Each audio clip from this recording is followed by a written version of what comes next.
Hi, I'm Bonin Bough. This is Let's Talk About It. I'm here with Ryan Leslie, Grammy-nominated artist, and more importantly for this conversation, CEO of one of the most amazing platforms on the planet in messaging called Superphone. And so let's talk about it. Let's talk about it.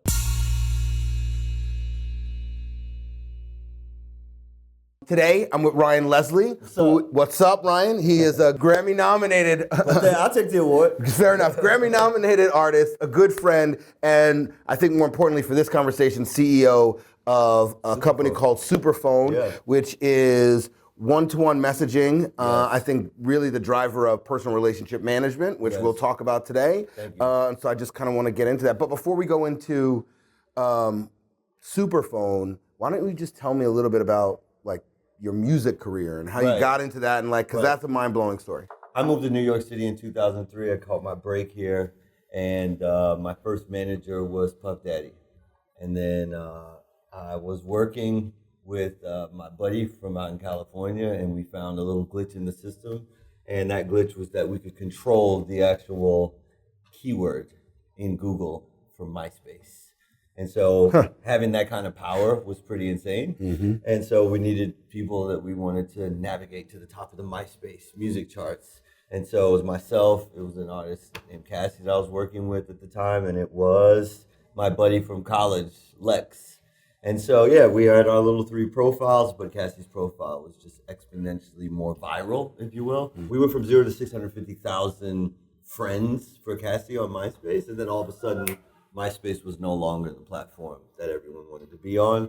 And so all of our fans migrated off, and all of our equity in MySpace was worth nothing. And so I started to think about the idea that, hey, I should have a phone number on everyone. Because if I had everyone's phone number, most people keep their phone numbers. I've actually met people that like keep their phone numbers from when they were in college, no matter where they move, just because there's some sort of emotional attachment to that phone number. And the ability to have, number one, not just a messaging conversation with them, but also the fact that the phone number is the gateway to like a real, yo, what's up, real phone conversation makes that channel super powerful. And so in 2013, I started giving my phone number to everyone, and tens of thousands of people texted me, and 1 out of every 2 of those people who texted me bought my album, which was crazy. 1 out of every 2? 1 out of every 2. Wow.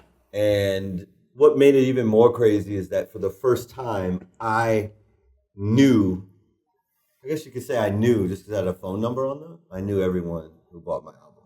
Like I could text everyone who bought my album, which was crazy. Yeah, it's insane. And they could text you. And that relationship, they must feel like they have, they do have a really close relationship with you because you're in their most personal space. Yeah. So, all right, so then how does Superphone come about? The way my Superphone works is very simple. Text me right now, and every single person who texts me is going to get a, hey, I don't recognize this number. Can you add yourself to my phone so I know who's talking? 9 out of 10 people actually fill out that form. So then that way I have some context immediately out of the gate. Then I'm able to actually check in my e-commerce store to see if they've bought something from me. If they haven't bought, my phone will gently recommend that they buy. And then when they actually buy, it triggers a thank you text. And so he went through that process and said, yo, even if this is automated, this is sick because, man, I've never bought an album before. I got a thank you text from an artist. And so, yeah, I mean, the idea that Tristan went through this, we had a conversation. He said, hey, you should meet Ben Horowitz. I sat down with Ben, and Ben said, hey, look, you should productize this. And so that's how Superphone was born. So I'm an investor. Yes. I was a user and still am. And what I thought was interesting about it was that you also put a lot of humanity into it. So it's not automation. So it never really, it's automation, but it doesn't feel automated on the other side. Right. So talk a little bit about so I don't immediately get a message back. Yes. It has a human triggered or a human sensible delay at some level. Yeah. So we call it our human emulated delay. Okay. So it picks a random time between 2 and 10 minutes to actually write back. And also all of our responses, our auto responses, our bot responses are what they call in programming terms stateful, which means that we understand where someone is in the conversation. So if you've texted me for the first time, my phone knows that someone can only text for the first time once. Mm-hmm. And so we remember where someone is in a conversation. We don't ask them for their information again if they've given the information. And we don't ask them to buy a product again if they bought the product. So we have a kind of more of an intelligent auto response chain, which is, I mean, people have been doing this on email for a while, but it makes it a lot more powerful when it's on text or messaging. I'll tell you. So, well, how many fans do you have currently? Right now, I'm texting with 58,000 people. 58,000. The thing that I thought was awesome was also that it gives you reminder information, very much, I guess, like Facebook is, but hey, it's their birthday. Mm-hmm. Or hey, you're in France and here's all the people who came to a show, saw you in France. So now you can actually have intelligence to respond back to like, how did that come about? Yes, well, I mean, I think every great product is built out of necessity. And if there was a product in the marketplace that already existed that did this, I would have never built Superphone. And so I had very specific, I would say, challenges that I wanted to overcome in terms of communication with a large audience that was global. And so I built for all the challenges that I personally had. So whether it was, like you said, remembering birthdays, knowing how many followers people have, knowing when people actually mention me on social media, knowing whether or not someone's an investor, knowing where I met someone, all the shortcomings that I had being sort of like an introverted artist that was like very much and had to be selfish about my art.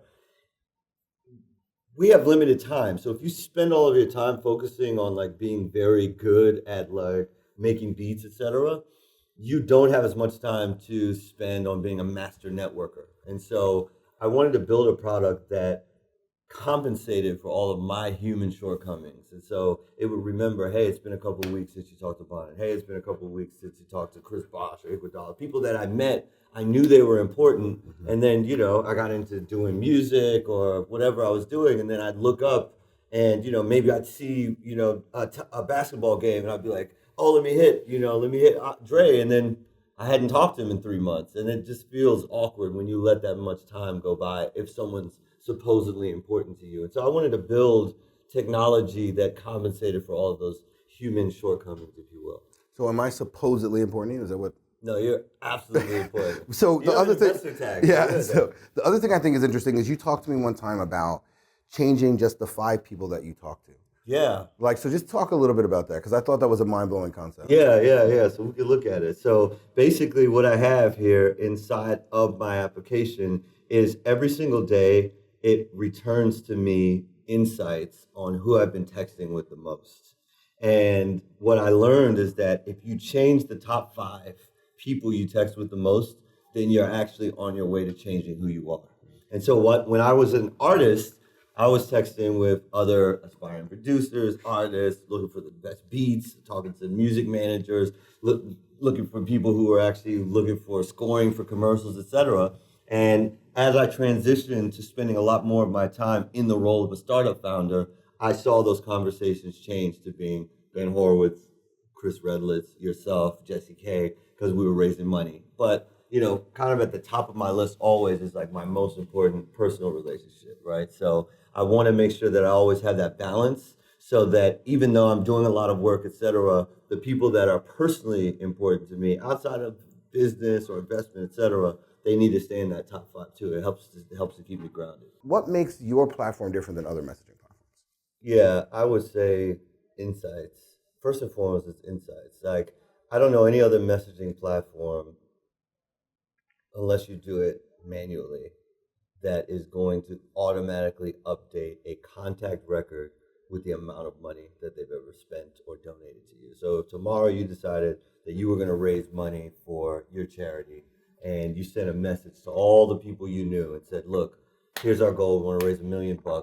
I don't know a platform that's a messaging platform, maybe Salesforce or whatever. It's an actual just texting, messaging, Facebook messaging platform that will connect to your contacts and say, hey, Bonin, you texted Ryan, you told him about your fundraiser, and Ryan donated $250 without you having to manually enter it in. And so those kinds of insights and those surfacing those insights and the ability for me to actually, like you were talking about, drop a pin for every single contact. So I know when I touch down in New York that I got 4,100 people in New York that I can reach out to. I mean, that's the reason why I've actually created a real dependency on my own platform. So no matter what happens to this platform, I have to keep it alive because I depend on this platform to stay in touch with all the people. So I'm just funding your Absolutely. habit. That's Yes, all we're exactly. doing. So so the other thing I think is interesting is talk a little bit. So you said know how much they spent.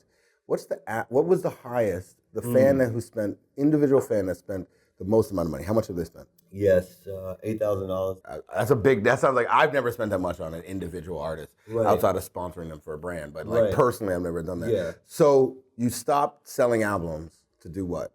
You said, I'm going to no more albums. What's the... Yeah, so the vibe now is just like I do a song every month and then I text the song out.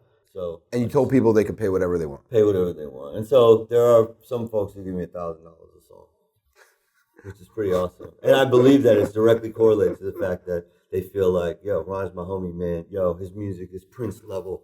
You know, I like Travis Scott. I like, Soulja Boy. I like whoever else it is, Ray Shreemer. But like when I listen to Ryan's music, I feel like I want to support it more. And the fact that I'm texting it to them, they feel that much more connected. It is pretty amazing when you think about it. No, it's crazy, man. Yeah. First of all, I love your albums too, but Prince level. We just got real here. But no, it's pretty crazy that connection. I'll tell you just from my experience. So again, these are perfect strangers. People will buy the book and text me, and then we'll have a dialogue and conversation, and it's real. And then they'll hit me back. Oh, I was thinking about what you said, and you're like, oh fuck, I've never met this person. I don't know them outside of messaging, but. We have history, and it's kind of like a mind-blowing, and it's so much different. If they sent me an email, it would mean absolutely nothing, really. Not nothing, but it wouldn't have the same depth. How many clients, how many users are currently on Superphone? We're still in private beta. Okay, so we keep handful. Handful. We've been doing a bunch of research, obviously yourself, Mike Posner, my homeboy Eric Bellinger. I want to learn as much as possible. This thing was birthed out of my use case, and so digging in with the early use cases and building the product based on those insights, I think is going to be really important for us. So right now, a lot of focus on individuals. Is there a world where brands use this platform, or? Yeah, I mean, we'll need your help on that. That's why we brought in a bunch of like super, way smarter than I am. Advisors and investors. So when is the right time for a brand to have a personal conversation? When is the right time for Oreos to have a personal conversation? When's the right time for Pepsi? I also think context. So in a personal relationship, if you message me and I'm trying to message my daughter's not responding, I might be worried that something happened to my daughter. If you send me a message, I'm not upset. Right. But if a brand sends me a message and they're like, hey, buy Oreo, that context is just like a weird time to and so the absence of context it's kind of hard because it's such a push medium versus I'm checking my email or I'm watching TV or I'm checking Facebook. Literally, this comes into my life as my life is happening. Yeah, well, I would say this: the most successful campaigns that we run are always inbound versus outbound. So when you use the platforms, like social platforms where people are to drive people to you, where people are used to seeing broadcasts, yo, it's Bonin, my book's out, etc. Text me if you want more information. Then it's not Bonin texting you. Yeah, it's you texting them. Me texting Bonin and say, yo, man, I saw your tweet, I want more info. And then the conversation can go down that rabbit hole at that juncture. So that's really where we found the most success is that, look, 9 times out of 10, the reason why people don't do that is because when they get inundated, they have no platform to manage that kind of inbound. That was my fear. And I'll tell you what's also nice about your platform is that it provides you not just filtering, but it also provides whatever level of however you want to structure what conversation is important so you can prioritize, which is a hard, I'll tell you right now, I have 65 just now from today. Just messages that I've been on the plane and in this meeting, so now I just have to go through them, and it's like, and these are people who I don't know. Most of them are, but it doesn't show me. Actually, some of them I do know. It doesn't even show me right now. So it is inundating in some respects. You get inundated? Not me. Where do you see Superphone 1 to 5 years from now, or 5? Let's just say 5. Yeah. So the vision for me for Superphone is to really give the concept of intelligent messaging for all, right? So I believe that your T-Mobile, your Verizon, your AT&T, your Sprint phone number should just be this smart. We're in 2016. It should just be this smart. You should know who's texting you. You should know if they bought from you. You should know and be able to sort of like categorize them and say, this is a photographer, this is my guy. And everyone should be that connected. The number of people that like in my life has definitely changed due to this. The idea is that I think that just human life is going to be enriched when you can prioritize, segment, organize, filter, and extract insights from something you do so much every day.